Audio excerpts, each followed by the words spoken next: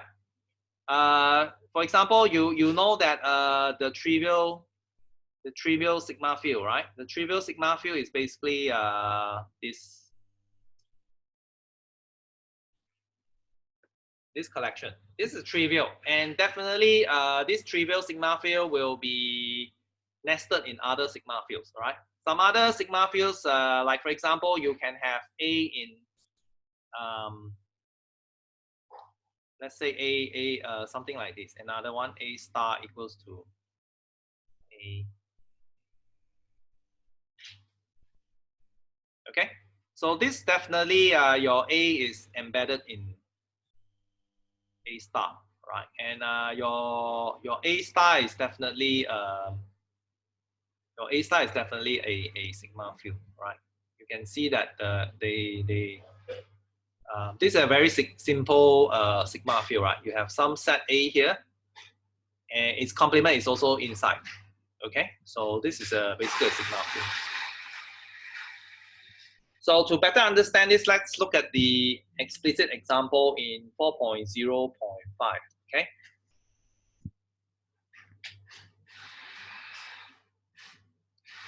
So you have, suppose you have your omega 1, 2, 3, okay, and so on. This is a countable set, right? Suppose you have A equals to this. This is a collection of subsets, right? Definitely your A is not a sigma field because the complement of 1 is not inside, right? So it's not closed under complementation with respect to this one. So therefore we can generate it like this. So the sigma field generated by A will be, so the way we do this is we just do the minimal operations in this set such that it becomes a sigma field, right? So these two we don't need to touch anymore. So for this one, right, we correct it by doing its complement. So this will be 2, 3, 4 will appear, right? And then that's it. 1 you complement with 2, 3, 4, it becomes your omega. Okay. So already this will be a sigma field, right? And we call this the sigma field generated by A. Yeah. So the way to do it is you start from the something that's not a sigma field, and then you apply the operations of complementation and union in such a way that you generate a sigma field. Okay, that's what it means. A sigma field generated by A. Okay. Of course, there are other sigma fields, right? So, but this is the one that is the simplest one, right? Okay, the simplest one that you can generate. It's actually the smallest sigma field that contains A, right? Of course, your power set will also include A, right? Definitely, because the power set is very large, right? It's all the possible combinations. But then we are the sigma field generated by A is the smallest sigma field, okay? So we are just looking at that. That's why you only need to do those operations of union and complementation for the elements there to complete the properties of 2 and 3, okay?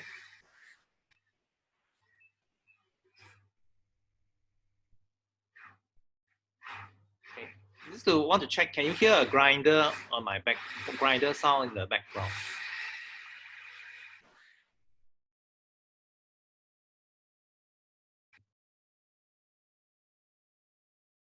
Can you hear grinder sound just now in the background? Not anymore. Doctor. But you could hear it, right? Yeah, just a little. Okay. It's coming from the kitchen. Sorry about that. 12:30. Okay. No worries. Okay, so now we verify the third condition in definition 4.0.3. Okay. So suppose we have a sigma field G. So this is definitely a sigma field. 2, 3, 4. Okay. And then we have 1, 2, 3.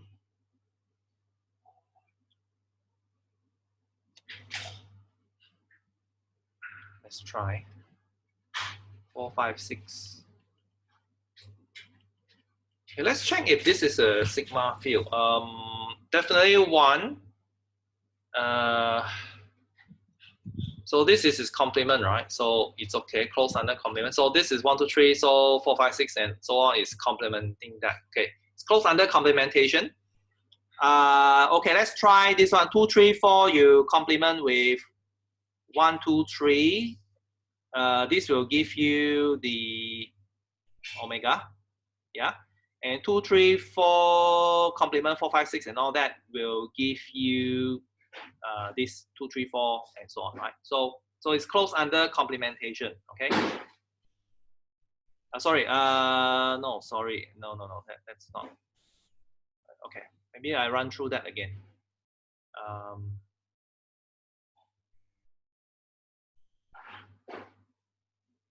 Okay, so omega is in there, property 1 done. So then you have 1.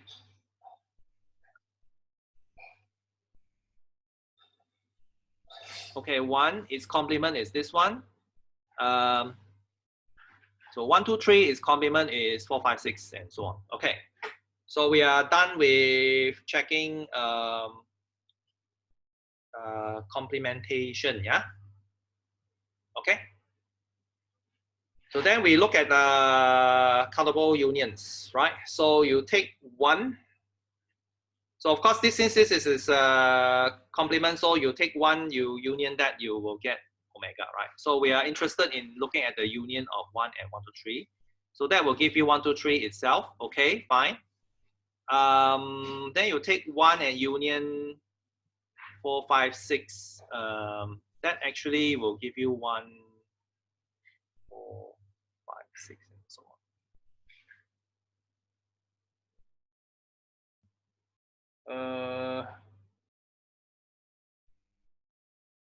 Actually, yeah. So you have to have this thing inside here.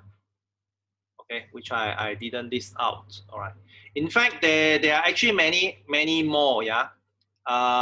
Once you start doing this once you start checking these things, right? They're actually this set is actually very large. Okay, and so I would say you just take G, right, to be some sigma field where your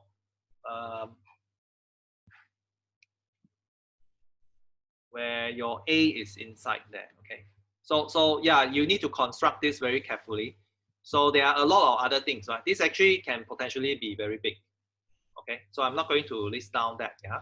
But it's sufficient to note that this is some sigma field where all the properties of the sigma field are satisfied, right? And you can see that A is actually nested inside there because A is basically let me see. A is nested in G, right? So the sigma field generated by A is this one, right? So it's also nested inside G. Okay.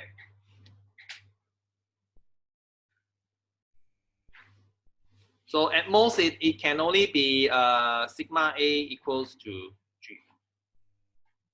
At most.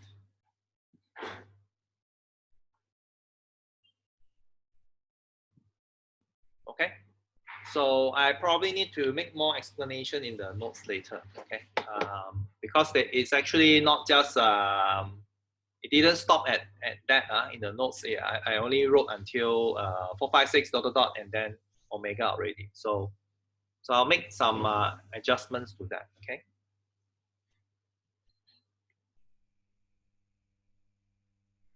Okay. So that is just some properties for the sigma field and generated by some collection of subsets. Okay. So once we have discussed all these things, we have the material to talk about probability measure, which is in 4.1 section. Okay. So now we go into a more formal way to look at probability, right? So the parts that you see here will be a little bit familiar, but there are also some new things, right? Now, here we talk about a set function. I think you already have come across set function earlier, right? Where we have some sets E, so we have the mapping, right? The set function F of E maps to certain things, and then we have the inverse mapping, right? So we already did some preliminary things about set functions. So here we are going to talk about set functions, right? The set function, a set function is a real valued function.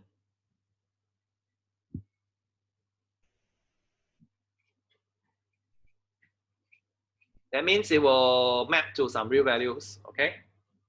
Defined on a collection of subsets of omega, okay? So, and here we are talking about a set function, P. This is the probability, so that's why when you write in, so yes, everyone is also familiar with P of A, right? This P here is actually representing a set function. Okay, you might not have, well, you probably didn't think of it like this. You just think of P of A is probability of A. Nothing is mentioned about what exactly was this P, right? It's actually a set function, yeah? So now we are in a position to understand it as a set function. A set function on a field. Now, this is new to you, okay? When you apply a set function, it has to be on a field because the objects in the field, they have these properties, right? Closure under complementation and closure under finite union. Okay, we call the set function on the field F a probability measure. Now,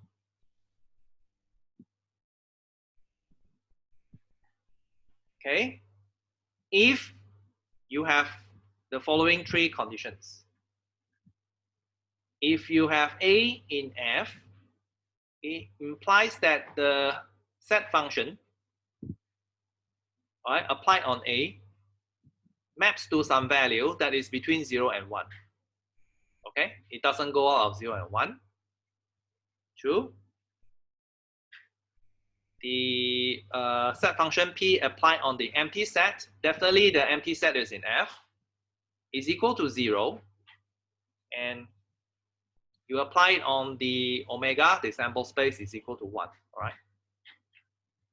Then property 3 is called the property of countable additivity.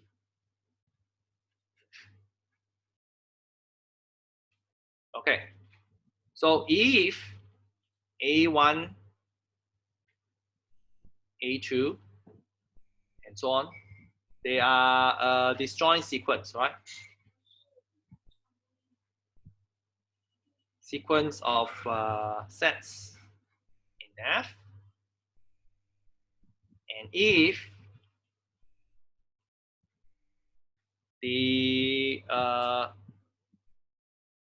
union of A1 until infinity is also in F, then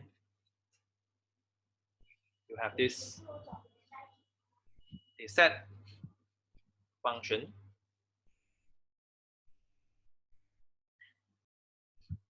is equal to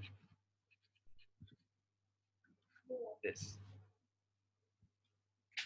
Okay, so basically your set function P will take this set, you map it to some value that's equal to the sum. All right, your AKs are disjoint. Now notice here, this is a field. All right, when you have a field, there is no property of countable unions, right? That's why over here, it makes the assumption that if the countable union of AK is in F, if you have a sigma field, you don't need to make this assumption, because if it's a sigma field, it already implies that it is closed under countable union. But here we haven't got to the part where we talk about a sigma field. We just say that this F is a field, and therefore over here we have to make this assumption. Okay? We assume that the countable union of this disjoint sets is in F. Okay? Later, it turns out that we can extend this probability measure to a sigma field, and then this will follow naturally. We don't need to make this assumption anymore. Okay, but for starters, we will just start with a field. Okay. So this is very curious now. Okay, because these things looks a bit abstract. It looks familiar and new at the same time, right? Okay, so let's look at this. So basically, what happens now is you have a set function, right? So you have your F here. So F is your field, and you have different sets inside. Your A1, A2, A3, A4, A5, and so on, right? Okay. So now what happens is that your P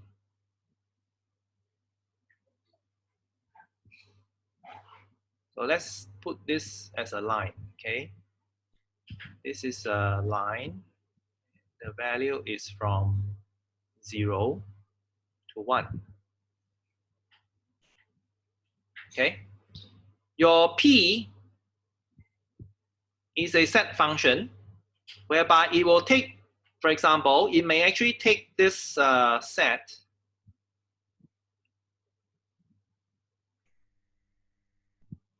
It may take this set and map it to this value.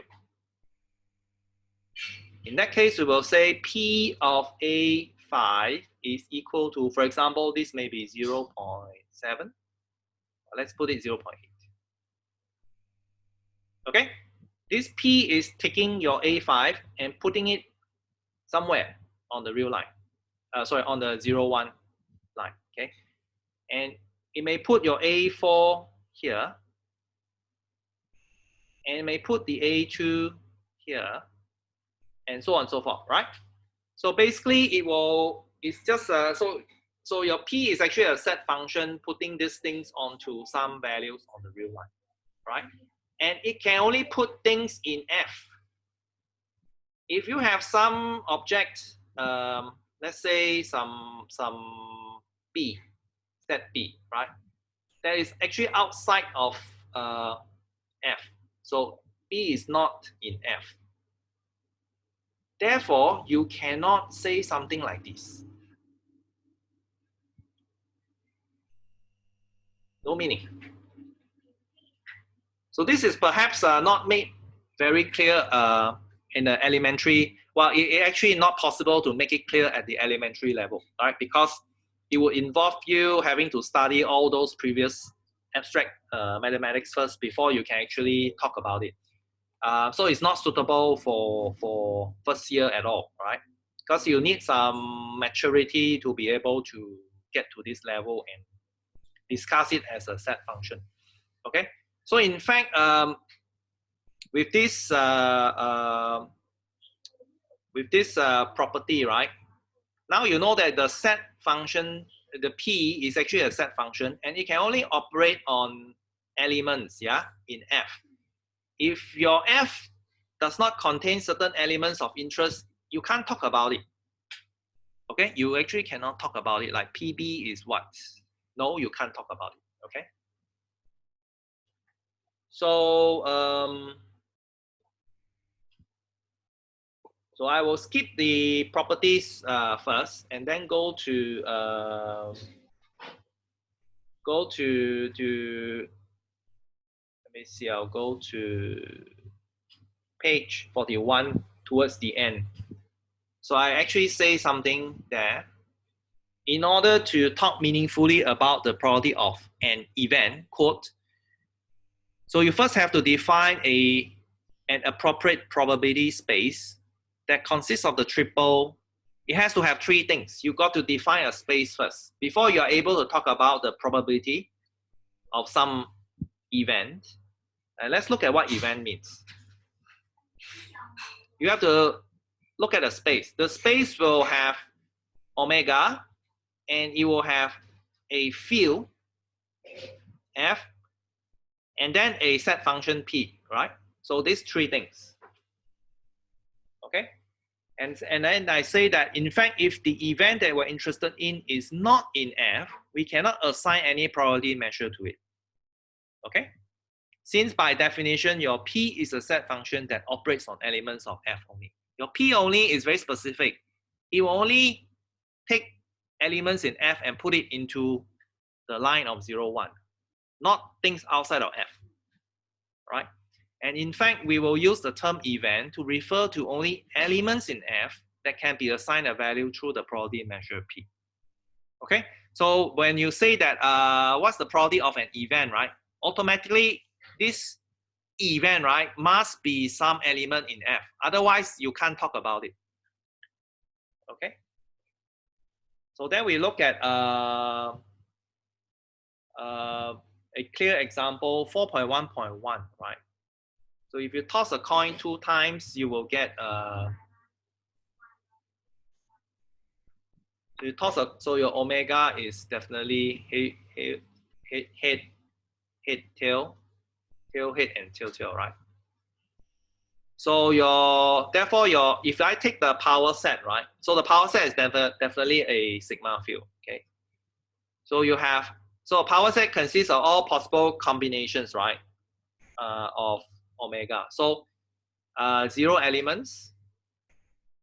So one element can be H, HT, TH, and TT, right? So one element, right? So there should be 4, choose one element, so there are 4 here. Then you have 2 elements, HH, HT, and so on, okay? So there are 2 elements, sets consisting of 2 elements. So there should be 6 of them, right? 4 choose 2, then 4 choose 3, and finally 4 choose 4 will give you omega, okay? So you can just enumerate like this. You don't need to spell out all of them, right? But as long as you make it clear that you can construct them like that, it's fine, yeah? The power sets. Okay, and because you see, so you have all these elements in the power set. Okay, and therefore it becomes actually meaningful to ask a question like this: what is the probability measure of this particular element in F? And this corresponds to getting a, so this event in layman's word will be defined as getting 2 hits. Okay, right? In first year probability, you will be you're basically asked things like, oh, you toss a coin and then you toss a die or whatever, and then they ask you to calculate probability of certain events, right? But actually, here now you see very clearly when you say that the event in words, right, getting 2 hits, it means this particular set HH, and this HH is actually in F. Okay, a sigma field. And when you have a situation like this, you can take this element and then put it on some value in 0, 1. It doesn't matter what value. Here I will put 1/4, right? Because I assume a fair coin. All right. If a fair coin, then you toss 2 times, right? All four possibilities are equally likely. Okay, that's why it's 1/4. Okay, you get the 1/4 actually here arises from your assumption that you have a fair coin, right? If a fair coin, it just means that all the outcomes are equally likely. You could definitely put this some other value like 5/6 or whatever. It doesn't matter. All right, and that would correspond to some biased coin. Okay, but that context is actually irrelevant when you discuss probability measures, right? It's just that it gives you the usual, usually when people motivate the study of probability, they might use some mechanism like that. But in an abstract situation, we don't really need to go into the mechanism. We will just, we can actually basically assign any particular value, all right? As long as at the end, so like for example, they have to sum to 1, right? Okay, because they cannot go out of 1, yeah? So that you might have to respect that constraint, okay? Right, and then because of this, right, you can ask things like this: what is the probability that you get HT, right? So HHT is actually an element in F. So you can also see that this arises from the union of these 2 sets, right? And since these 2 sets are disjoint, you can basically just write it as the sum, right? Okay, for disjoint sets, you can write it out as a sum, and therefore you can add here, right? In this case, it's 1/2. All right. So in fact, when you have a power set, when you define your sigma field as a power set, then all the meaningful combinations, right, of subsets of omega can be assigned a probability. All right. So I also give you an example where in the next example, I show that if you do not construct your F properly, there are some things that you cannot discuss, right? So if you look at example 4.1.2, so instead of constructing your triple, your probability triple using, so just now we constructed this triple, and this is a power set, right? Suppose now we construct another sigma field, but this sigma field is like this.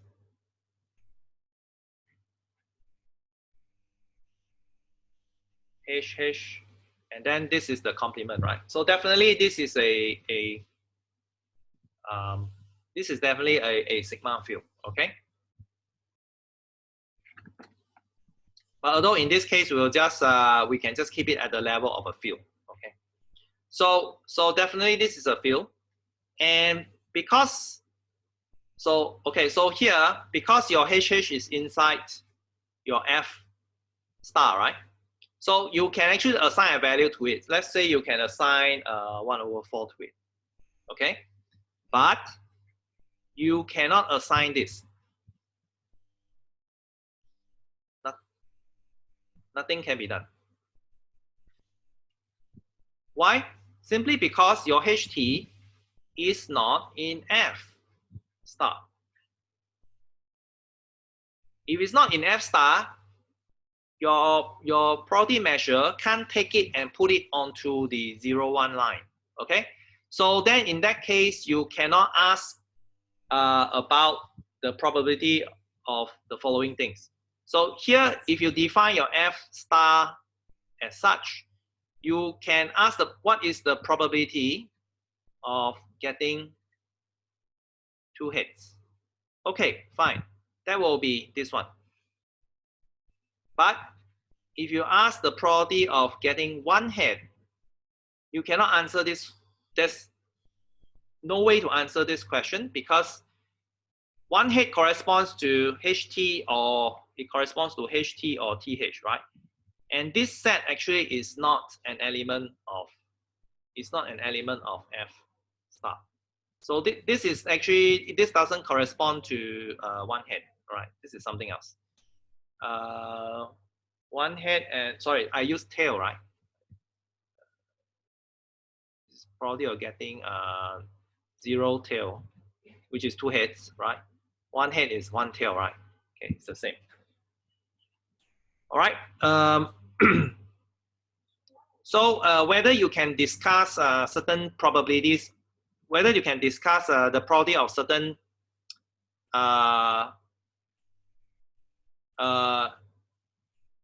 outcome of interest, right? Depends on you constructing your your field. Okay, if you construct it in an appropriate way, then you will not be able to answer that particular question.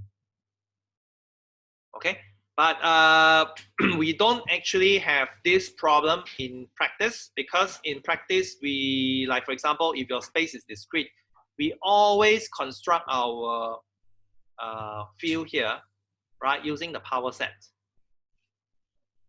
Okay, we always construct it with a power set. So this kind of common questions can always be answered because your power set is the largest possible set you can make out of omega. Okay, so that's why it seems like it's just a natural thing to do, but this is to tell you that it actually depends on the construction. Okay, and I give you one example. All right, how this sort of thing is useful for understanding probability questions at a deeper level. So if you look at example 4.1.3, right? And this is a question that people can actually ask them, right? If you have studied some basic probability, you just have some basic notion of probability. Then you can ask the following: what is the probability that I see the sun rising from the east tomorrow if I remain at this spot?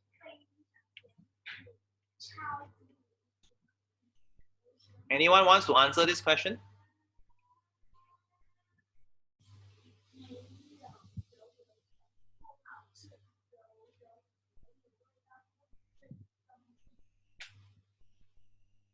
Anybody wants to answer? If people ask you this question. Okay, isn't that 100%? Sorry? 100%. So you will say it's 100%. Yeah. Okay, are there other opinions? So the 100% that you give reflects your belief that it is sure to rise from the east, okay? How about others?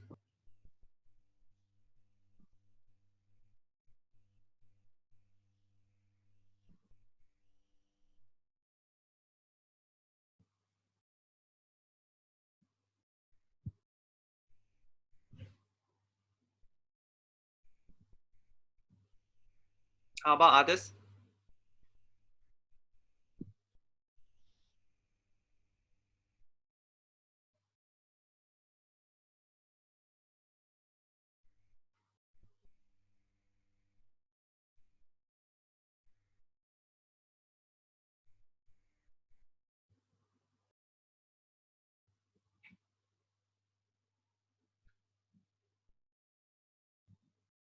Can the sun not rise from the east tomorrow?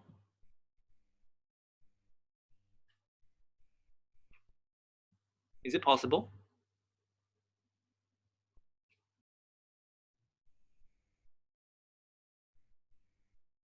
Anybody wants to give an opinion? Is it possible that the sun will not rise from the east tomorrow?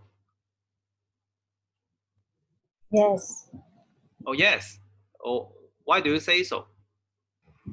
because it may come out from others, maybe like west, north, or south.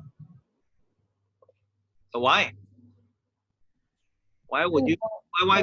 What could possibly make it rise from other directions? I don't know. Just my opinion.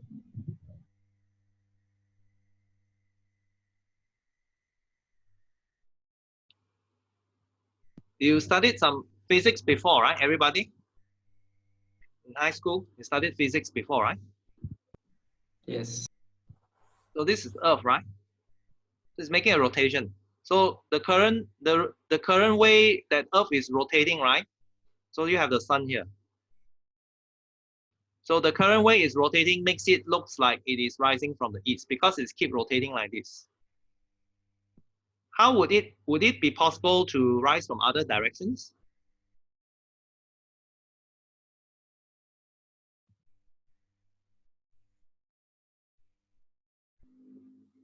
This is Earth, right? This is the sun.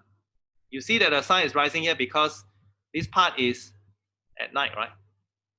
So when as you rotate, go further, so this direction is, so we define that direction as east, so then we say it's east, right? The other direction is west, and so on and so forth, right? Of course here we define the north as less, following the magnetic. Actually, the way we define is actually based on the magnetism, right? The direction of after we define north, then your east is some defined as some direction that's running at a perpendicularly to then you make a certain rotation, right? So you call that direction east. Okay. So would it be possible to rotate in another direction?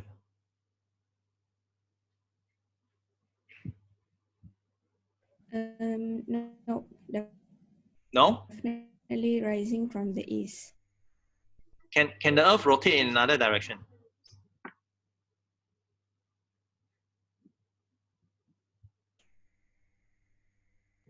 No. In Islam, we believe that if the earth rising, if the sun rising from west, it will be apocalypse. Well, interesting. Okay.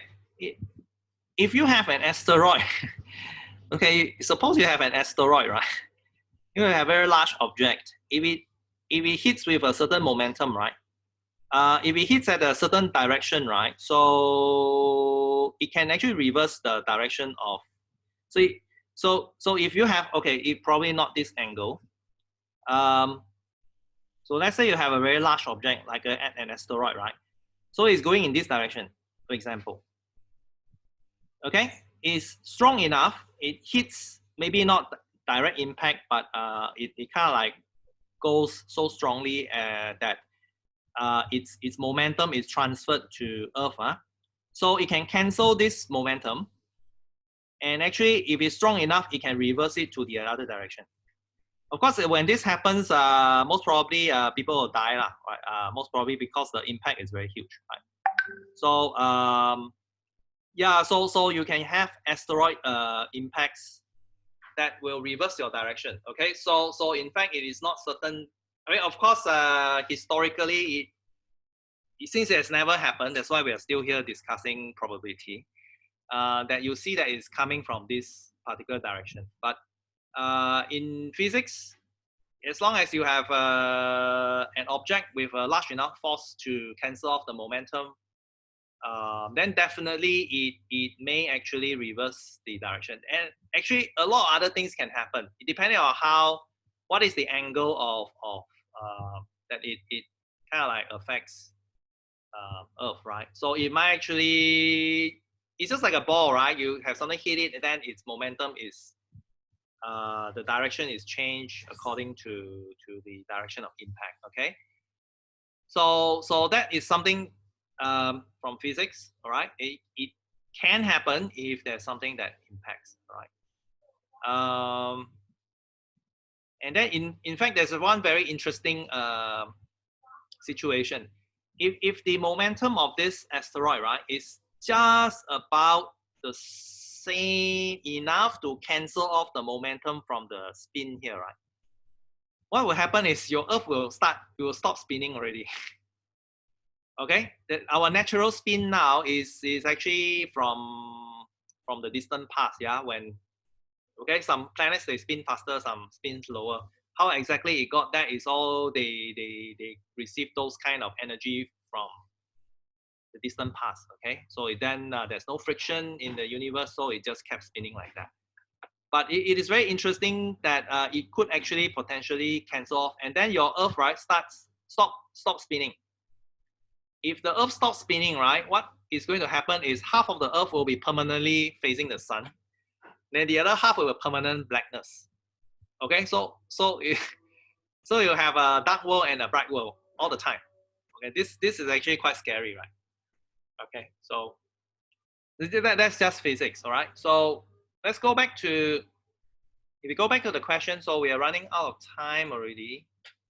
Okay, so maybe you read the question again and then see how this is actually discussed, how to discuss this question at the level of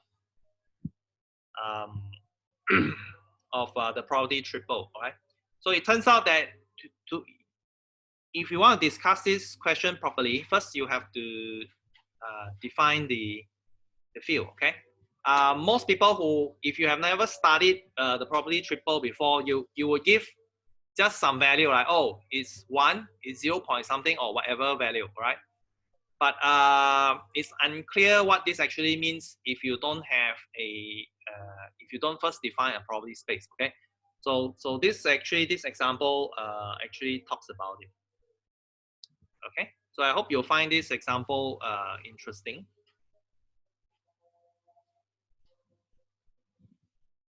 Okay.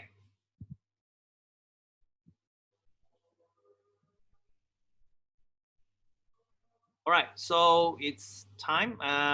So I will stop the recording now, and I'll see you on Thursday.